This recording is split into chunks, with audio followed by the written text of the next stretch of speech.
here's how it all ended up for the summer. Really, we've got stuff that we've clipped down to propagate, but new hydrangeas, and the deer just love this lemony lace. So this is not the spot for that guy. It's supposed to look like that, but the deer have done that, so I'm gonna have to move that. I've got about 3 more of those we're gonna put in a clump somewhere. So this is our white crabapple. I can't remember if that's a sugar time or what, but we're gonna dig up these elephant ears soon. The Japanese maple didn't do great here. I don't know if it was just because it was from the hospital section of the nursery or not, but we've got some buds, so we'll see how that turns out next spring, I guess, but hopefully that makes it. The birch did awesome. That thing fit in my SUV with 2 other trees, so that's how much it's grown. We've got some of the giant arbor varieties we're going to put in. Another lemon lace, looks like the deer clipped that. Some of the really big woo hostas. And this is one of the different varieties of wisteria. I tried to propagate that, so we'll see how that turns out. But we're going to get this trellised up probably in the spring, I guess. Maybe a winter project, actually, so we can actually enjoy wisteria blooms for the first time. The grasses have started to come up on the black beauty elderberry, but this bed just kind of didn't really have much color this year, as opposed to its neighbor here. These prairie fire crab apples do really well, and of course the verbena. I call it Brazilian verbena, but I'm not sure if that's the right term. We've got a drift going all the way on this side with the pathway going in the middle. And these dahlias were kind of an afterthought, I think. I forgot to plant a bunch of dahlias and I stuck them in here, and they were all the same ones. Not sure what kind that is, but it's really nice.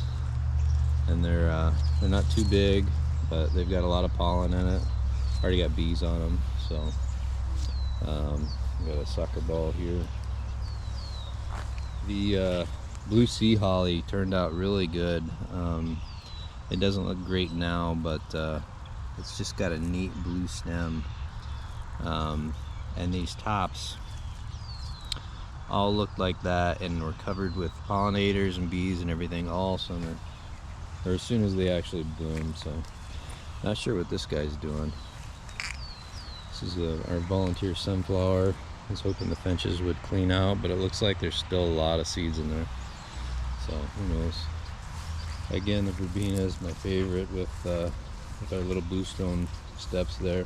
I think this is going to be bumped out to 3 steps, and we'll make the bed deeper, just because I have a few ideas on some sculpted pieces we're going to stick in there. But the dahlias did pretty great. The 2 wisterias here, we're hoping we'll meet in the middle on some type of a trellis or whatever, but elephant ears in the back will have to come up soon because we're gonna have frost. But really cool morning rain look on those elephant ears with that lotus effect. Love that. One of the big dahlias that got planted in the wrong spot, but and these are the Happet Blue Eyes dahlias, which all are super prolific, but I think I cut these down in the spring and they don't need staked because of that. So that's what my theory is, at least. Looks like we have a casualty. It's a pretty good place to die if you're a bee, I think. Wonder if he's got a veramite. Oh, he's alive. He just doesn't want me to bother him. Maybe he's sleeping there. I've seen that on Instagram. I didn't know it really was something they did. But anyway, this is a pretty good specimen of the Happet Blue. They get decent sized, really good pollen balls in the middle, but about the most perfect dahlia you can have, I think, if you like lavenders and whites. But that's kind of the side view, real puffy, and then when they start to go the other way, they get super gnarly, kind of like some of the other ones. He's got a lot of pollen on him.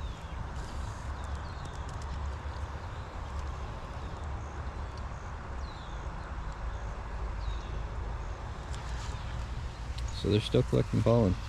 This is my hand, so that one's getting weighed down by some of the other ones, but we've got some of the smaller cactus varieties in here. I don't remember all of these names, but that one's almost spherical. Another one of my favorites is this one. It's not a good one though. Super, just completely lavender.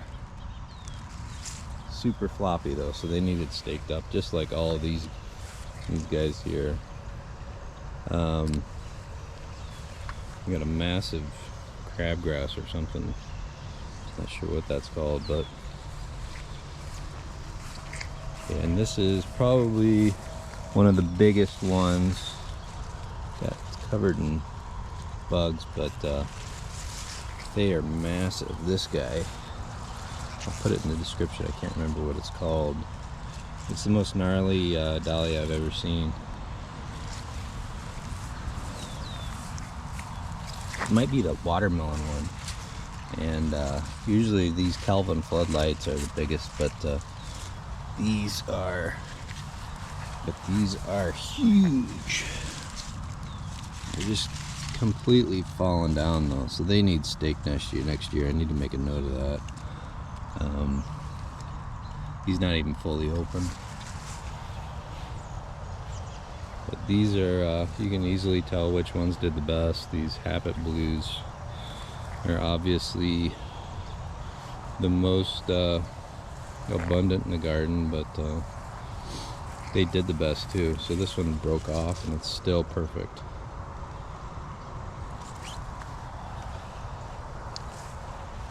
But when they're done, they look like a bloodbath. It's hilarious. It's like something ate it, but I think they just fall off. And they almost look like a, I don't even know what that would look like, but you can see where the blooms all fell off. Same with that guy over there. But it's almost a perfect, like, dried flower look with all of that pollen still in the middle. So we'll have seeds off that. It'll be interesting to see what seeds become of some of these crossbred dahlias, but yeah, just super round. Oh, sorry, bee. And then we're getting to the figs. We've got a few back we just covered, but you can't see because the dahlias were so big, but we've got a lot of figs going all the way up the trunk. I didn't really know how figs grew, but we've tasted a few and they're really good, really fruity, and not how I imagined a fig tasting. Oh, there's one more that we gotta check out.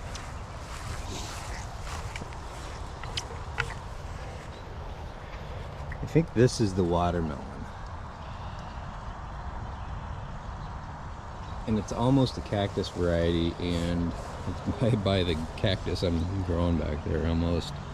But it's almost the spikiest little flower you've ever seen as far as dahlias go.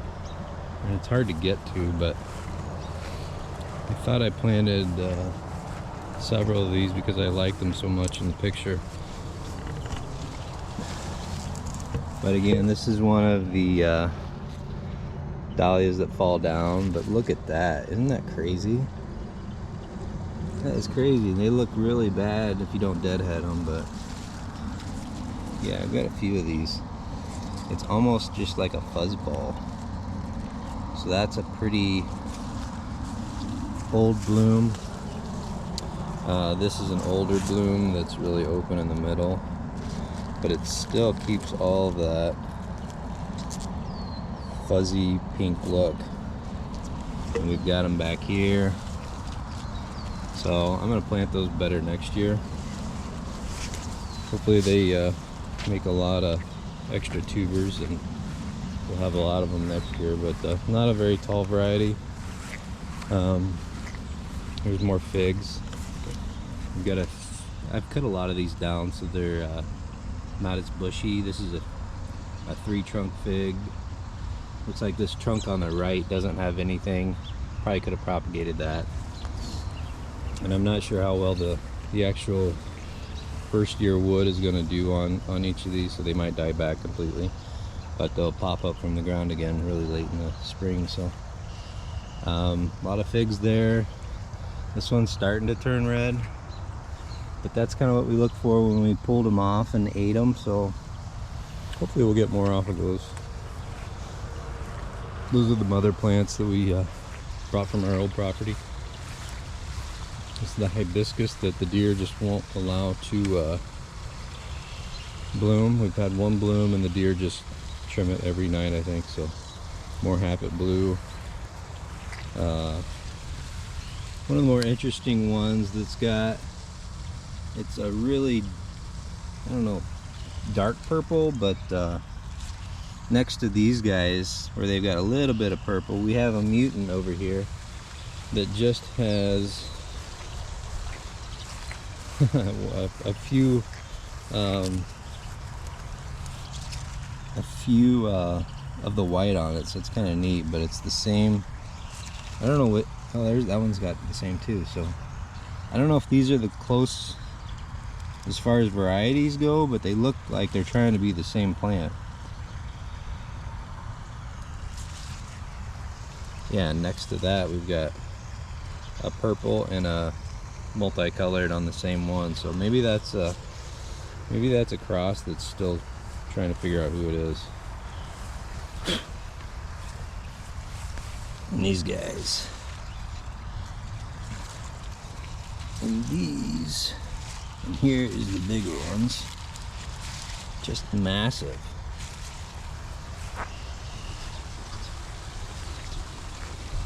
And the water lettuce and water hyacinths are blooming. Finally, those water hyacinths take forever to bloom, but I've thrown a lot of these in here from the koi pond, and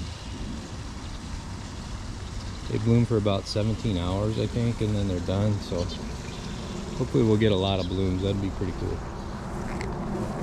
Over here we've got our balsam. I don't know if it's dropping its whatever. I don't know if it's dropping its needles or not, but not looking great. Got a fern stuck in here, and this must be the Kelvin floodlight bed, because these are all the yellow Kelvin floodlights. Got a little lime hydrangea, and yeah, these used to be my favorite. I think they're still pretty top 3, but it's just a massive yellow, all summer blooming flower that you kind of want, but nothing is that big that you can get here in Illinois, as far as I'm concerned, or that does well. Got a fig hidden in here, fig hidden in there. More of kind of the same. There's a fig, there's a pine that we put in. These big elephant ears, I'm gonna make more of a tropical bed, I think, next year, and we'll try to concentrate some of these more tropical colors with that, and maybe hibiscus and stuff. So, and then we go back to just the remnants of the back bed. This was a really interesting and only super perfect lavender one that I've seen of that variety. I don't know what kind that is, but I really liked it. My labeling kind of gave up the further out I got, so I'm not sure what that's going to be. We'll try to dig it up though and save it. Bees are doing well. We're going to get the top 2 supers off today, and we've got 4 inside, so we're going to have a lot of honey this year. Just 2 hives. So going around, we have the We tried to do pumpkins back there. I've got irrigation going back and stopping at the very back corner. I'll finish that off and loop it around to the house so we have a full circuit. But that's really how it turned out this year. We're gonna get all this mulch moved hopefully in the next couple of weeks before frost, and we'll finish up some front beds, and that should really do it as far as what we're gonna do in the garden. We've got neat mushrooms that just pop up anytime it rains, and then they're gone. But these look like they've been up for a few days, so I don't know if we'll oh, there's newer ones back there. But yeah, here we so this is how it looks after a summer of watering and planting. We kind of finished the half loop. We'll try to continue that on around, do some beds back here, more by the house, kind of create that shield and keep kind of an open place to play sports. So that's the vision.